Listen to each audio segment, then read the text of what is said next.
दोस्तों, Indian railway finance corporation limited यानी IRFC की बात करें तो यहाँ पे दो बड़ी ब्रेकिंग न्यूज निकल के आ रही है, जिनको हम एक एक करके डिस्कस करेंगे। कंपनी ने अपने क्वार्टर फोर की तैयारी की है और इसी के मद्देनजर कंपनी को अपना सर्टिफिकेट मिल चुका है। कंपनी को एक बड़ा प्रोजेक्ट भी हाथ लगा है। कंपनी, आपको पता ही होगा कि अब अलग अलग सेक्टर में फंड प्रोवाइड करना शुरू कर चुकी है। कंपनी ने पहले ही कह दिया है कि आईआरएफसी 2.0 के तहत अब बिजनेस को और बढ़ाया जाएगा। कंपनी अब नई टीम भी यहाँ पे अपने बिजनेस के साथ जोड़ रही है। तो यहाँ पे देख सकते हो कि नए सीनियर लेवल के अधिकारी अपॉइंट किए जा रहे हैं, बिजनेस को बढ़ाने की तैयारी की जा रही है। तो क्या है आगे की रणनीति, क्या यहाँ से आईआरएफसी बेहतर कर पाएगा? दूसरी तरफ अगर हम Indian railway finance corporation limited के अलावा इंडियन रेल विकास निगम लिमिटेड की बात करें तो यहाँ पर भी बड़ी अपडेट निकल के आ रही है। कंपनी को एक नया टेंडर और मिल गया है। लगातार कंपनी की ऑर्डर बुक मजबूत हो रही है। इंडिया में नहीं, ग्लोबल मार्केट में भी कंपनी तेजी से अपना बिजनेस बढ़ाई है। ऐसे में क्या है आगे की संभावना, समझेंगे इस वीडियो के माध्यम से। एफआईडीआई का रुझान बाजार को लेकर कैसा, वो भी जानेंगे। लेकिन फ्रेंड्स, उससे पहले अगर आप पहली बार हमारे चैनल पे आए तो चैनल को सब्सक्राइब कर दीजिए, एक बेल आइकॉन दबा दीजिए ताकि जब भी नया वीडियो बने पहला नोटिफिकेशन आपको मेरे वीडियो पसंद आए तो लाइक से जरूर कीजिए। चलो फ्रेंड्स, वीडियो स्टार्ट करते हैं। मैं हूं आपका दोस्त एस बी दवे और हमारे अपने चैनल ऑनलाइन कमाई में आपका बहुत बहुत स्वागत है। सबसे पहले बाजार की बात करें तो आज बीएससी सेंसेक्स 74,106 के स्तर पे क्लोजिंग दी है।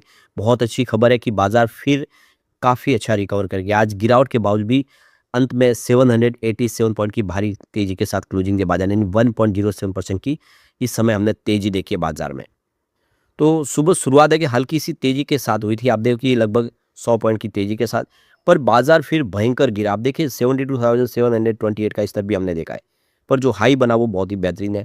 तो एक तरफा पॉजिटिव माहौल बना, खरीदारी देखने को मिली, जिसकी वजह से बाजार ने पॉजिटिव क्लोजिंग दी है। यानी ग्लोबल रीजन भले भी कितने खराब हो, लेकिन बाजार इतना करेक्ट हो चुका है कि यहाँ पे अब खरीदारी देखने को मिल रही है। तो आज जब एफआईडीआई की बात करें तो देख सकते हो कि डीआई ने आज 19,408 करोड़ की फ्रेश खरीदारी की है। सामने 11,458 करोड़ की उन्होंने बिकवाली की। इसका मतलब ये हुआ कि उन्होंने आज 7,950 करोड़ का फ्रेश इन्वेस्टमेंट किया है।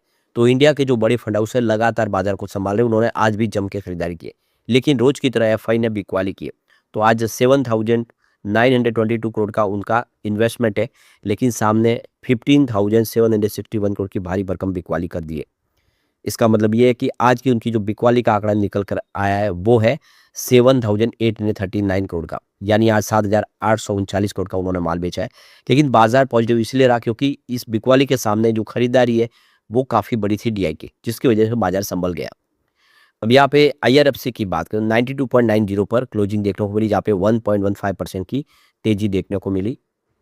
तो 87 का लो बना के 93 तक स्टॉक पहुंच चुका है। यानी एक तरह से देखें तो पॉजिटिव माहौल फिर बनने लगा है। 3 डिजिट की तरफ बढ़ता हुआ स्टॉक दिखाई दे रहा है। तो यहाँ पे जो बड़ी गुड न्यूज़ निकल के आ रही है, इंडियन रेलवे फाइनेंस की तरफ से अनाउंस किया गया कि यहाँ पे फाइनेंस 2026-27 के लिए उन्होंने 1000 करोड़ रुपीस का यहाँ पे एक टर्म लोन सैंक्शन किया है Maharashtra state electricity power generation company limited के लिए। तो ये देख सकते हो कि कंपनी अब नए नए बिजनेस में एंट्री कर चुकी है। पहले जो सिर्फ रेलवे सेक्टर को ही फाइनेंस प्रोवाइड करती थी, लेकिन अब ये पावर सेक्टर की कंपनियों को भी फाइनेंस प्रोवाइड करेगी। इसका पोर्टफोलियो डाइवर्सिफाई हो चुका है। अब 2.0 शुरू हुआ है। इसका मतलब ये है कि अब अलग अलग सेक्टर में भी कंपनी फंड प्रोवाइड करेगी। इसकी जो साइज अब धीरे धीरे बढ़ती हुई दिखाई देगी। सबसे बड़ी बात है जीरो एनपीए कंपनी का। तो इसका सारा कर्ज की गारंटी भी सरकार लेती है, इसलिए इसमें कोई पैसा डूबने की संभावना नहीं है। और इसी वजह से आईआरएफसी काफ़ी अच्छा लगता है स्टॉक। तो ये देख सकते हो कि 1000 करोड़ रुपीज़ का इन्होंने लोन सैंक्शन किया है, ये महाराष्ट्र पावर डिस्ट्रीब्यूशन कंपनी के लिए। और इसी तरह से इन्होंने 12,842 करोड़ रुपीज़ का भारी भरकम लोन रीफाइनेंस किया है हिंदुस्तान उर्वरक एंड रसायन लिमिटेड का। तो ये जो हमारी सरकारी एक एग्रीकल्चर सेक्टर से संबंधित कंपनी है, उसका 12,842 करोड़ का जो बड़ा कर्ज था उसको भी रीफाइनेंस किया है। तो इस तरह से कंपनी के लिए पास अब बहुत सारी अपॉर्चुनिटी है। जो काफ़ी सारी कंपनियां भारी भरकम कर्ज लिए, उनका कर्ज अब रीफाइनेंस किया जा रहा है। इससे आने वाले समय कंपनियों की सेहत में सुधार तो होगा ही, लेकिन इससे आईआरएफसी को बड़ा फायदा मिलेगा। उसके पास नए कस्टमर जुड़ते हुए दिखाई देंगे। अब इस मौके पे देखें तो मनोज कुमार दुबे जो चेयरमैन और मैनेजिंग डायरेक्टर आईआरएफसी का, उनका कहना है कि ये हमारा फर्स्ट डिसबर्समेंट है जो एक ट्रस्टेड बिजनेस पार्टनर के साथ हमने ये ट्रांजेक्शन किया है। आने वाले इसमें हम अपने कमिटमेंट में खरे उतरेंगे और ऐसे ही और भी जहाँ पे आवश्यकता होगी हम ऐसे कमिटमेंट पूरे करेंगे। यानी बिज़नेस के लिए अपॉर्च्युनिटी काफ़ी ज़्यादा दिखाई दे रही है। आईआरएफसी का एक तरह से बेहतर टाइम शुरू हो चुका है। तो कंपनी अब सिर्फ यहाँ पे रेलवे सेक्टर से संबंधित नहीं बल्कि power generation, transmission, mining, fuel, coal, logistics और अर्बन ट्रांसपोर्ट के लिए भी फंड प्रोवाइड करने को बिल्कुल तैयार है। तो ये ज़ीरो एनपीए वाली कंपनी अब तेज़ी से अपना बिज़नेस बढ़ाएगी, यानी आने वाले इसमें हम समझ सकते हो कि आईआरएफसी काफ़ी ज़बरदस्त कर सकता है। दूसरी तरफ देखें तो आईआरएफसी की तरफ से एक्सचेंज को जानकारी दी है कि उन्होंने क्वार्टर 4 की तैयारी कर ली है और इसी के तहत उनके जो शेयर ट्रांसफ़र एजेंट है, देखो कि बीटेल फाइनेंशियल एंड कंप्यूटर सर्विस, उन्होंने उनको सर्टिफ़िकेट प्रोवाइड किया है। इस सर्टिफ़िकेट की आवश्यकता होती है हर रिज़ल्ट के पहले, यानी जो भी फिजिकल शेयर होते हैं उसको डीमैट में कन्वर्ट करने का काम उनके शेयर ट्रांसफर एजेंट का होता है। तो उन्होंने अपनी जिम्मेदारी पूरी कर ली है, अब रिजल्ट लाया जा सकता है। तो बिल्कुल इसी की जानकारी दे दी गई है एक्सचेंज को, यानी अब जल्द ही रिजल्ट हमारे सामने होगा। दूसरी तरफ देखें तो कंपनी ने एक बड़ा फैसला और किया, करीब 23 नए फाइनेंस सेक्टर से संबंधित जो मजबूत नए अधिकारियों की अपॉइंटमेंट करने जा रहे हैं और इनके लिए जो सैलरी है वो 1.40 लाख रुपीज़ के आसपास पर मंथ। तो असिस्टेंट मैनेजर के तौर पे आप देख सकते हो कि यहाँ पे 1,42,000 की सैलरी के साथ में नए रोल के लिए तैयार हो चुके हैं। कंपनी अपना बिजनेस बढ़ाने जा रही है और इसीलिए नए एम्प्लॉयज़ की अपॉइंटमेंट होने वाली है। तो इससे क्लियर समझ में आ रहा है कि बिजनेस अब यहाँ से काफ़ी ग्रो करने वाला है और ऐसे में आईआरएफसी आने वाले में बेहतर कर सकता है, ये बिल्कुल क्लियर दिख रहा है।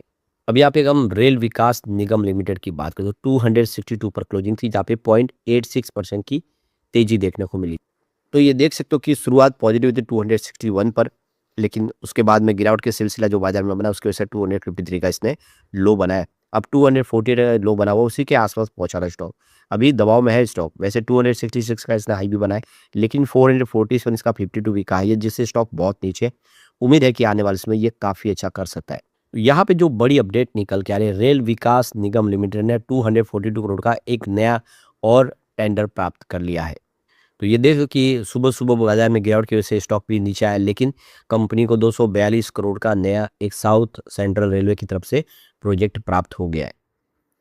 तो ये जो एक्सचेंज फाइलिंग के अंदर जो जानकारी उसके हिसाब से इनको एलओए प्राप्त हुआ है, जिसमें design, supply, erection, testing, commissioning का पूरा प्रोजेक्ट इनको कंप्लीट करके देना है। और ये देख सकते हो कि इसके अंदर काफ़ी बड़ा प्रोजेक्ट है, ये विजयवाड़ा डिवीज़न के अंदर इनको कंप्लीट करके देना है। इसके लिए जो टाइम पीरियड देकर डिसाइड किया गया वो है 24 महीने, यानी 2 साल के अंदर इस प्रोजेक्ट को कंप्लीट करना है। इससे पहले देखा तो यहाँ पे 95.27 करोड़ रुपीज़ का इनको एक एलओए और प्राप्त हुआ, जिसमें नेशनल मिनरल डेवलपमेंट कॉर्पोरेशन की तरफ से एक रिफर्बिशमेंट का प्रोजेक्ट मिला, जिसमें मेंटेनेंस वर्क करना है छत्तीसगढ़ फैसिलिटीज़ में, जो पुरानी जो इनकी पटरियाँ वगैरह है उसको रिपेयरिंग करना है। तो काफ़ी सारे प्रोजेक्ट है, लगातार हर 2-3 दिन में कंपनी को एक प्रोजेक्ट प्राप्त हो रहा है। ऐसे में उम्मीद है कि बहुत ज़्यादा करेक्ट हो चुका है स्टॉक, आने वाले समय यहाँ से बेहतर करता हुआ दिखाई देगा। मई 2025 में देखें तो 20 तारीख को इन्होंने 448 का 52 का हाई बनाया था, जबकि लो बना 30 मार्च 2024 को 248 का। फिलहाल स्टॉक काफ़ी नीचे है, अपने 52 वीक से ये 41.77% गिर चुका है, जबकि अपने 52 वीक के लो से 5% रिकवर भी हुआ है। तो उम्मीद है कि यहाँ से आने वाले समय रेलवे सेक्टर में फिर तेजी का दौर शुरू होगा और आईआरएफसी और आरवीएनएल दोनों ही बेहतर करेंगे। अपने-अपने सेक्टर के दोनों खिलाड़ी हैं। आपको ये पता ही होगा कि आरवीएनएल ने ये जो वंदे भारत स्लीपर है, उसका काम भी कंपनी के पास है, रसिया की कंपनी के साथ मिलके। इसलिए हम कह सकते हैं कि बाज़ार में तेज़ी का दौर शुरू होगा, ये स्टॉक फिर कमाल करेंगे। लेकिन फ्रेंड्स, कोई भी इन्वेस्टमेंट करने से पहले अपने फाइनेंशियल एडवाइजर से एडवाइस ले ले या अपना खुद का रिसर्च करें, क्योंकि मैंने वीडियो आपके एजुकेशनल पर्पज के लिए ही बनाया। वीडियो पसंद आए तो लाइक से जरूर कीजिए और चैनल को सब्सक्राइब कर दीजिए। Thank you friends.